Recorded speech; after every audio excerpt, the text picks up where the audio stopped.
Hello, evening folks, it's Sunday night. We're back for another swashbuckling episode, even though there's no pirates involved, of Audio Who. And tonight we are delving... Alright, how'd you get their Facebook open? Hang on, let me close it down, 1 minute. My apologies. Slut. And tonight, folks, we are delving back into the realms of the 1970s as we tackle a little John Pertwee-esque outing for Katy Manning and Welsh actor Tim Treloar, as he does a slap-bang-up job of impersonating, not an imitation, of John Pertwee in this tale entitled The Hidden Realm. We have the new town of Bramfield. We have disappearances taking over a place of 60-plus years. And we have a travelling salesman known as Zing, who's basically a big giant grasshopper, helping the criminal underworld achieve immortality in exchange for gold and the harvesting of brains. And we have a very lovable duo, copper duo of Finch and Joseph, who I had a lot of time for in this story. What do you think about that? You're about to find out, but before we get to that, let's get to this. It's your panel for this evening. All the way from NYC, Mr. Medina, how goes it, boss? Hey now, how you doing, everybody? Good to see you, man. There we go on a Monday morning, it's from down under. AJ, how's it going, man? Hi guys, how are you all? Good to see you, boss. All the way from Tottenham, still get his stilettos on after watching the Manchester Live Aid concert. It's Philip Archer. How are you doing, Phil? How are you? Good to see you, mate. Yes, hope you're only fornicating there, Robbie Williams. All the way from the bowels of hell, it's Free Corpus Christi, Texas Timber. Timbo, how's it going, man? Howdy. Good to have you, man. All the way from Massachusetts, Sue, how goes it, dearie? Good, thanks, Graham. Good to have you. And also back with us again, becoming a bit of a regular theme. He must be getting addicted. It's Connor. Connor, how are you doing, man? Hello. Good to see you, mate. So yes, guys, The Hidden Realm. Very appropriate for the time period, in my opinion, that it's supposed to be set in. It really has very different, really good nuances of the Pertwee era, in my view. But what did you guys think about it? Let's see. All right, Philip, can I get your opening thoughts, please, on The Hidden Realm? Tim Treloar and Katy Manning. Do you know what? I've listened to this quite a few times. I often find this one a bit rambling, and it's kind of, I tend to lose the thread of what's going on, because there's so much going on in it, and it's kind of like topsy-turvy for me with that dimension that keeps opening up and sucking people in and all that, and those weird birds and things. So for me, the story's a bit... You mean the magpies? There's nothing weird about them. They're mechanical. Yeah, the magpies. It's a bit confusing for me as a story. I had to give it so many listens to get the gist of it. But it seems to be okay, but I'm not too sure on it. Is it the fact that you had actors pulling double duty here as other people because they were getting their brains harvested and there were other folk? Exactly. You got that going, the body snatching stuff going on. Brain like a sieve, Phil. Brain like a sieve. Well, you know all right. Yeah, all right, mate. All right. AJ, how about you? Opening thoughts? I really enjoyed this story. Like you said, it does fit the time period. You know, the Seventh Doctor traveling to a mysterious village. You know, with the same ones of... Sorry. We're talking about Victoria. Sorry, early here. Sorry, Pertwee traveling to. Yeah. Thank you. Traveling to a small village. You know, like in Damon's, where everyone was weird and it was just strange. Like you said, it was sort of like a version of the Body Snatchers, but I thought more of the movie Skeleton Key, where people were literally trying to achieve immortality through swapping their brains into younger and younger bodies every time the body wore out. So that was my comparison right there. I thought it was good. That's quite a good comparison, actually. Fair play. Timbo, opening thoughts for you in this one, The Hidden Realm? Yeah, I thought it was a pretty straightforward story, Philip. I'm surprised that you find it hard to follow. It's an excellent encapsulation of what made those stories what they are. I mean, they captured the perfect mood of the time, like you said, like Series 9, Series 10, with just, you know, no TARDIS. They're just going to go somewhere in Bessie and have a little adventure. And it's very clever. And like you pointed out, Graham, about the cop double act, they were pretty cool. Yeah. No need to get unit in. It's just this straightforward, simple kind of tale that, like AJ said, it kind of reminds you of the Demons. It's got like a village that's out in the middle of nowhere. You got the lady at the place who turns out to be a villain. And, the Dotting Old Dear. Yeah, Mrs. Yeah. What was her name again? At the B&B. The B&B owner, yeah. It's just a lot of fun, really. I mean, and they do a really good job, especially Treloar. He does a really good job with this. I'm glad they kicked the narration out because he didn't really need it for this story. Yeah. Fair play for the first volume, but it's good to see they get ready for volume 2 and beyond. So good stuff. Connor, this might be somewhat uncharted territory for you. You've got somebody else playing a doctor here, albeit it's not meant to be a straightforward impersonation. But what did you think? The Hidden Realm? You muted, mate. Yeah, Tim Treloar is great. You really feel like you're listening to the Doctor and Joe because they are both like, it's like their heyday sort of interaction. It's almost like it came straight from a TV script. So that was fantastically good. The story itself wasn't that spectacular, I don't think. It was more about the characters than story. It was a simple sort of body snatchers sort of deal with a hidden realm underneath the town. But I think the characters were really well written. And yeah, the interaction between the Doctor and Joe was what made it the great audio that it was. I think my favourite bit was when he. I'll get to that, mate. He was sort of. Yeah. We'll get back to favourite best of minute. Sorry, mate. That's my bad. Could have. Man. Well, how was this one for you, mate? Well, this is quite an improvement from the last Third Doctor box set. Because to me, I heard he sounded just like Pertwee, and I was very. I wasn't even thinking about it. I know it's Tim Treloar like that, but it sounded just like a TV episode, and it was real good. And what stands out of this story, it was a simple story about body snatching and all that. But what stood out, it was that Joe had more screen time than the Doctor, and then she's used. I can hear it now, man. It's Joe who, yeah. Nah, they could go piss off. But but what was funny that we always a lot. I'm not saying everybody, but a lot of people thought of her as a dumb blonde like that. But you could tell in this story, she's a thinker, and that's how she was able to notice certain different things that was going on like that. Especially when she quizzed the detective and the Doctor who was somebody else taking over their body like that. So that stood up pretty good. And although it's not a bad story, I mean it was weird.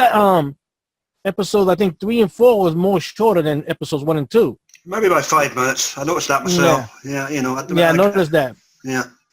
But it's not bad because when you add them all together, it's almost the same amount of time per episode if it was on TV. So it adds up to the same. So it's not a bad story. It's not a bad story. Standard 4-parter. Can't grumble. No, you're right.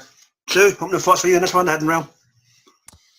Yeah, I agree. Will, I love how much screen time or airtime, microphone time that Joe Grant had. Joe Jones, she was.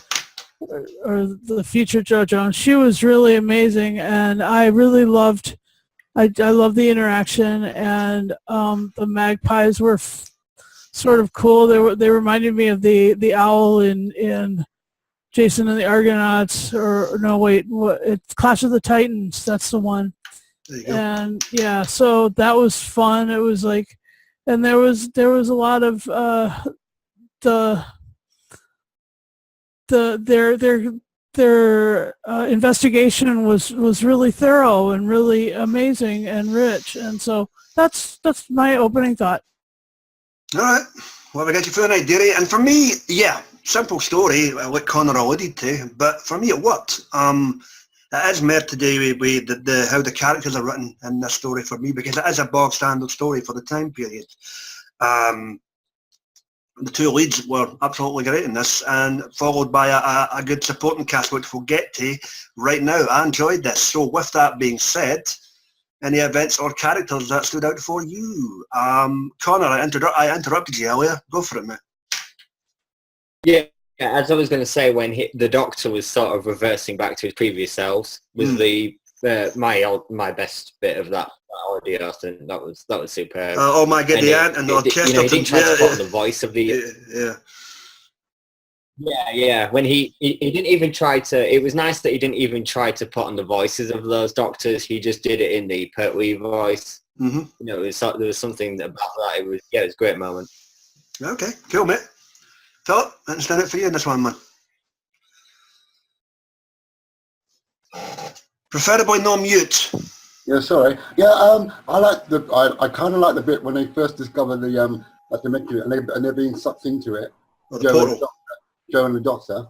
Yeah. When it was, and the policeman's there, and he's like, "What the bloody hell's going on? All this vision." I like that part of it. And as Connor said about the doctor going through the various personality things, I like that part of it as well. And that old Billy lady, she fooled me at the beginning as well. So I was quite surprised by her being a bit, you know, what she. Who played her? That was. The old lady. Yeah.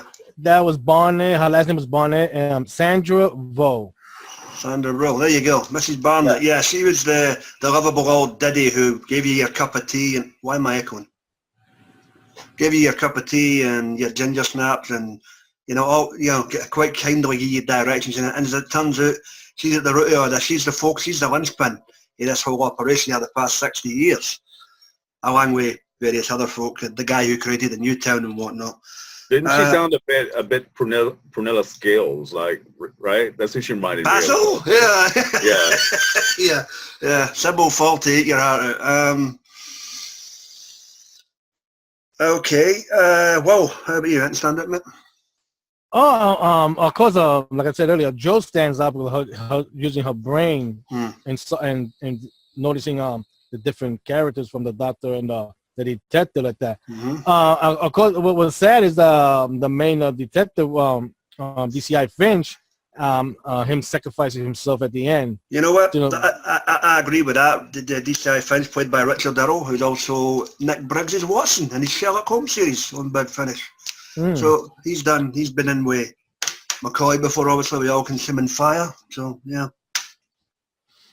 The one that got me a little bit upset was Joe's cousin. That she she was playing Claire because she followed the cop into a trap. Buckfield. Yeah, that's yeah. Yeah, yeah. You mean what was the cousin's name? What was the character's name? Stephanie. Stephanie was the character's name. Stephanie, right? Yeah, she falls into a trap so easy. I was like, you can smell it a mile away. That is so bubble-headed, man. It makes no sense. Well, you know, when somebody's other half goes missing, you can sometimes do stupid things. Claire Buckfield, obviously. Throwing the party would be a good thing to do. Yeah, she's a staple at Bigfoot. She was one of the frickin' Thompson twins with Bernard Cribbins and the horror of Glam Rock. Talk about him back in the day. We obviously the late Stephen Gately. She was also in The One Doctor with Colin Baker. So there you go. And else, well? Yes.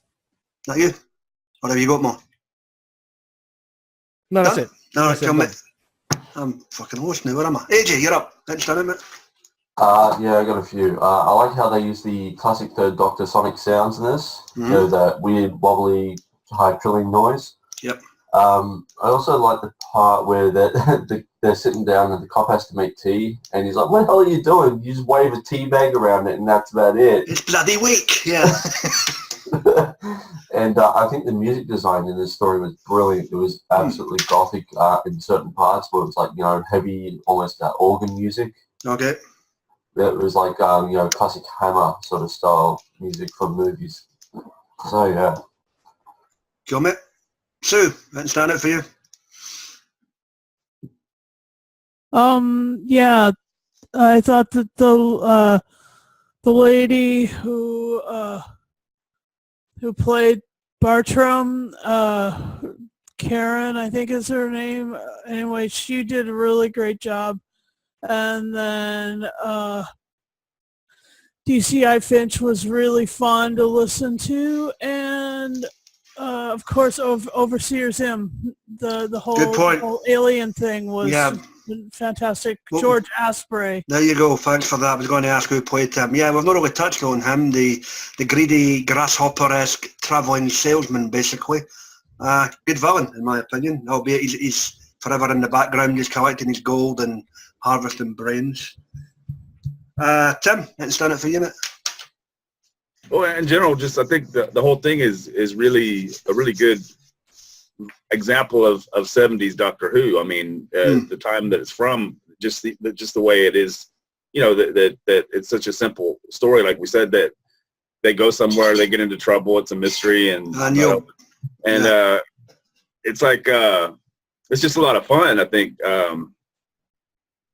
I mean, but is it supposed to be the 70s? I guess, because I mean, like the lady at the B&B, she's all like, "Well, we can't have them having the same room, so you're gonna have to put the two cops in the one room." I mean, in other words, she has too many guests to juggle, and it's not gonna be proper for Joe and the doctor to share a room. So they have to have separate rooms or something. I was like, that's so old fashioned. Yeah.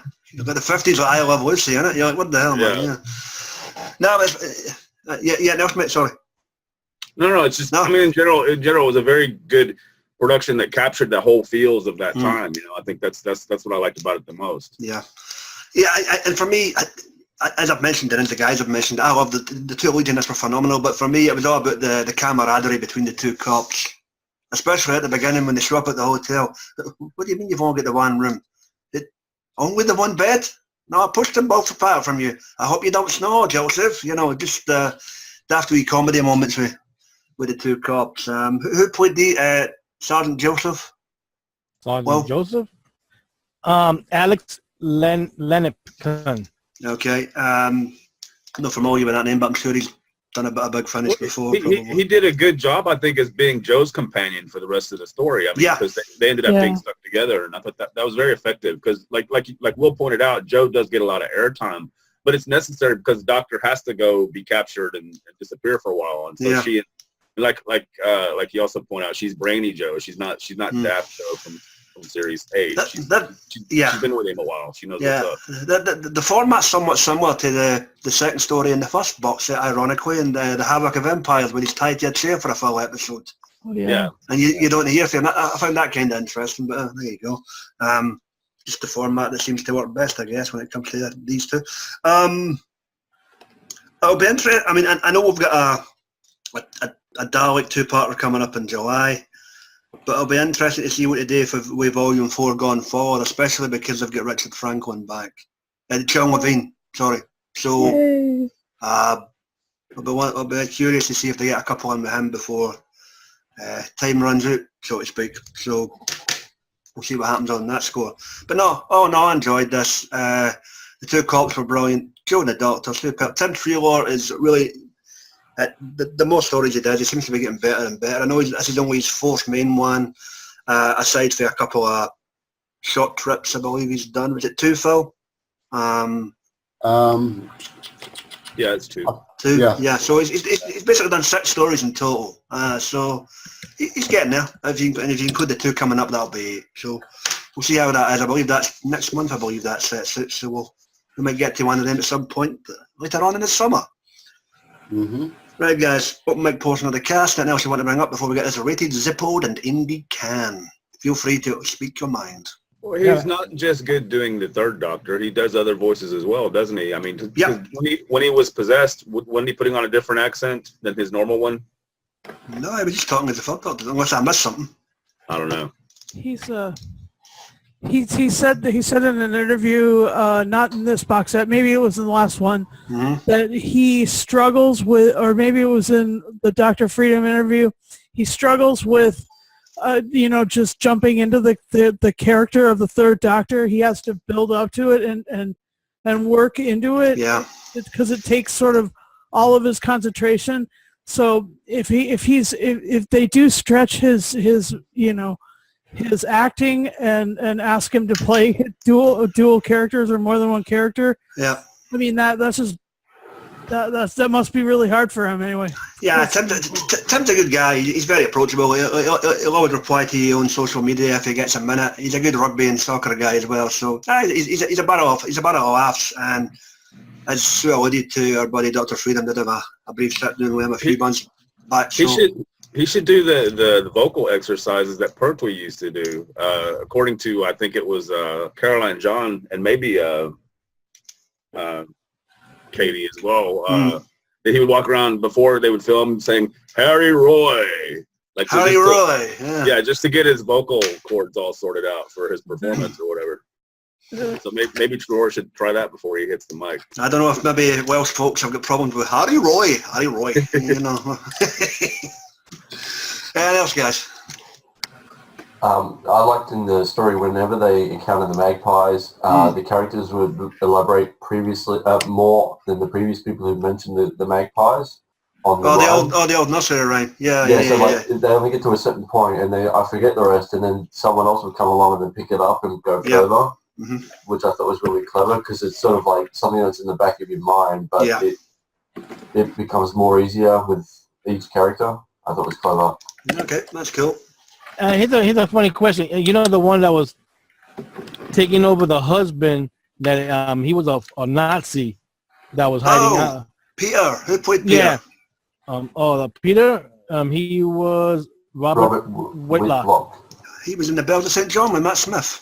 Mm-hmm. No, but here's a funny question.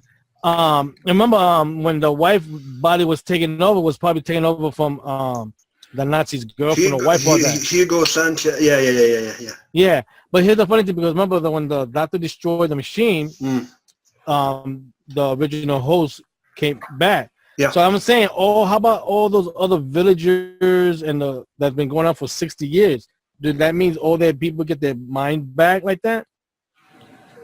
I would assume so, or if the body would have, passed away by then it just... Well, Stephanie and what's his name? They got their bodies. They got their bodies returned. I mean, in other words, they were just possessed by those other things. Yeah. I don't know about the old woman though, but like the doctor points out, her punishment is surviving the whole incident. She's still there. No, she's got to live with the remorse of the situation, basically. Yeah. What are you going to do? Put her in chains? She's probably only got 2-3 years left anyway. I mean, No, but remember when the doctor was in the village in the center. He noticed that the townspeople were staring at him like that. So I'm saying, well, if those are bodies that was taken over, and when he destroyed the machine, are they still... I think it really comes down to how old the relevant hosts were. I mean, you don't know how long they'd been ensnared in Zen's trap anyway. It could have been a couple of months for all you know. You just don't know. They just happened to be there when the doctor and the old daddy was out looking for the cable behind the bandstand. So, there you go. Anything else, guys? How kind of silly was it to keep people's the people that they pulled out of their brains and then replaced with into storage? Like, if something happened to their system, it would reverse it all. Like, Zane mentioned something about something to do with when they're on the brink of death, it generates some type of energy. That conscience thing, but I don't think he ever elaborated on what he intended to do with that energy. It was just part of eating their brains. I don't know if he eats it, but it's the energy that he takes from them. Right. Yeah, he's just doing a zombie joke. Yeah, he's getting... well, zombies are overdone at this point. And his name is so similar to Invader Zim from that one show and that one... Anyway, that was fun. That might be what it was taken for, but there you go. Interesting concept, nevertheless. He gets some gold and he gets some energy. Go figure. After Connor being frozen, it's time to let it go. It's that time again. Yeah, Philip, to make your booger talk. What? Ooh. Try it. You didn't hear that. Try that again. It's time for Philip to make his booger talk. I don't understand what you're saying. Explain later, fool. Yeah, don't worry about it, Phil. Bring what's up.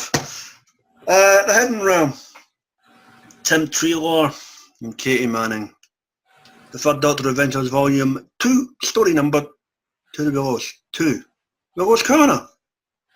Shit. Oh well. Right. Hope you didn't upset him, Phil. Oh. Eddie, what do you give it a 10, mate? I'm going to give this a 9 out of 10. It was a really good story, and it felt the time period too for what it was, so it was really well done. I liked it. Okay, mate. Champion. Philip, what are you typing? Sorry, nothing. No apologies. Get off of Tinder, alright? We're in the middle of a fucking cast. Oh, man. Sue, what do you give this out of 10, man? I'll give it an 8.5. It's a good story. Excellent. Alright, Phil, what do you guess, man? You know what? Because it was a bit of a flummoxy one in my brain, I'm gonna give it a 7 at the most. But it's a John Perry type one, and I do like those stories. So Yeah.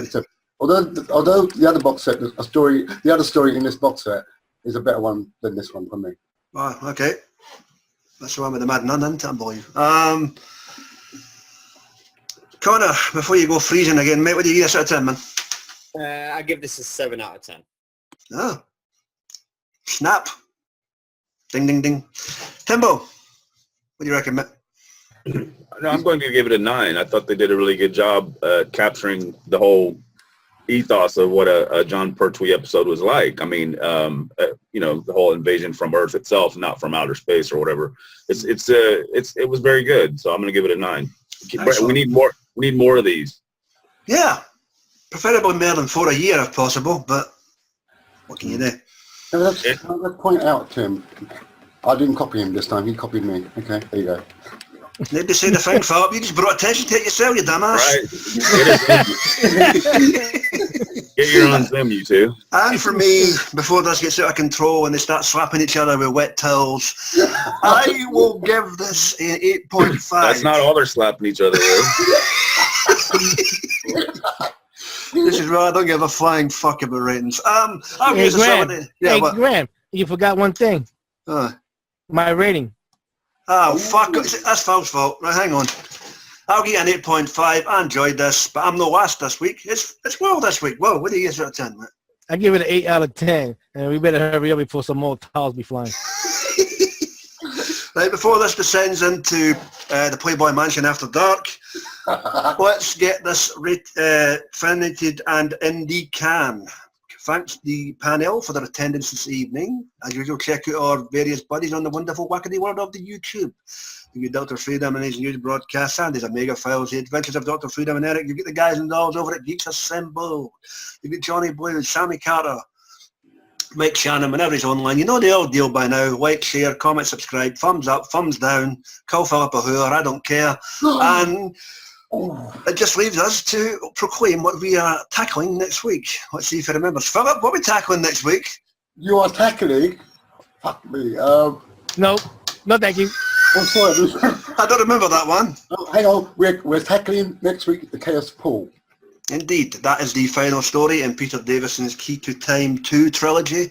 So we'll see how that finishes up and how Graceless was born. With that, we're getting the hell on out of here. Be excellent to yourself and each other, and we shall see you next week. Happy summer, folks. Welcome to June. Adios.